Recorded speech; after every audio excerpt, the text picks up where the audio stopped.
Hi, everybody. We're in some of the closing days, I hope, of this unplanned transition, but an important one as we look forward to remembering the Passover in just a few days. I'd like to kind of share with you a story. I'm not sure if I've talked about this that much, but if you will rewind about 29 years to spring break of 1996, our family had only been involved in the Messianic Jewish movement about 6 to 9 months. We had started attending a Messianic congregation around the fall high holidays, and for a number of months leading into 1996. So this would have been the fall and then the winter 1995, winter 1996. Frequently, my parents would go to Erev Shabbat. Sometimes my sisters and I would go to Shabbat, and then we'd also be going to church on Sunday. And we did that for a while. We celebrated our last Christmas in 1995. And going back and forth between the Messianic Jewish congregation and the church continued into 1996. But on spring break, 1996, we went on a road trip, and my mother was reading an article in a Messianic publication. I believe it was an ancient, well, by our standards now, edition of the Messiah magazine by First Fruits of Zion, if you can believe that. And it just was very matter-of-factly discussing the kosher dietary laws. And my mother and my stepfather got convicted that these were things which were important for them. And so returning from spring break, they removed a lot of things from the refrigerator, freezer, and pantry. Well, I wasn't that excited about it, to say the least. I was, of course, intrigued about the Messianic perspective. Within the previous year, I had changed my eschatology from pre-trib to post-trib. I certainly was a supporter of Israel. I wasn't an adherent of a theology that believed that the law of Moses in its entirety was abolished by the work of Jesus. And I still believed in the Ten Commandments, the moral principles of the Old Testament.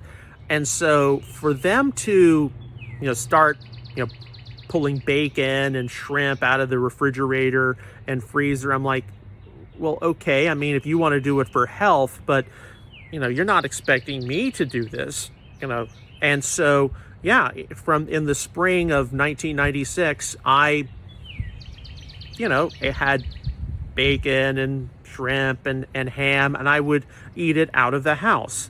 And I was probably one of the most difficult ones to convince of the, let's just call it the importance or the significance of certain aspects of the Messianic lifestyle. I was much more like, hey, if it works for you, great, but you're not expecting me to make some of these changes.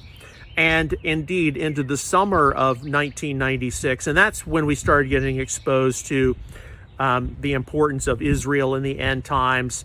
There were a lot of prophetic expectations expected with the turn of the millennium.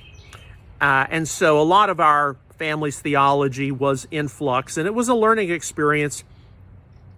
But I had a lot of questions, particularly about the kosher issue. Well, how do we know that it hasn't been abolished? Or how do we know this? How do we know that? And I was the hardest to convince.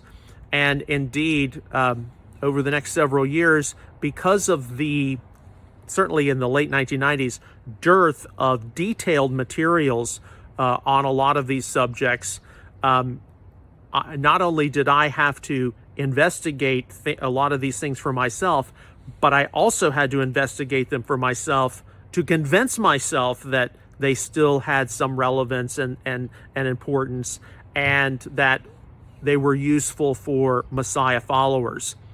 And I don't think I share that frequently enough because, I am, and as people have gotten to know me over the years, I am somebody who can be extremely skeptical. I believe any question can be asked, but I also believe you have to provide good evidence. And any of these outward matters of Torah, they have to be taken on as a matter of growth in holiness, not because someone's trying to earn their salvation or they're unsure about where they stand before the Lord. They have to be things which the Lord genuinely prompts, specifically non-Jewish believers, to do on an individual and family basis.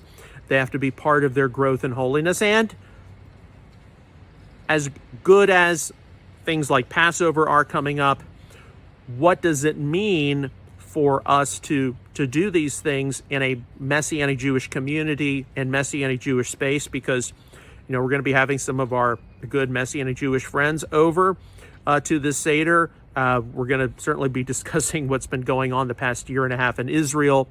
And it's not just going to be about remembering the deliverance of the Israelites from slavery in Egypt, or even remembering the Last Supper between Yeshua and his disciples. It's going to be about what's going on now and, what's going on with the future of the Messianic community. So I was the most difficult to convince of the Messianic lifestyle. There are days when I continue to have certain questions, but if you're in the hands and care of the Lord, those questions will be answered, and that's what apologetics is all about.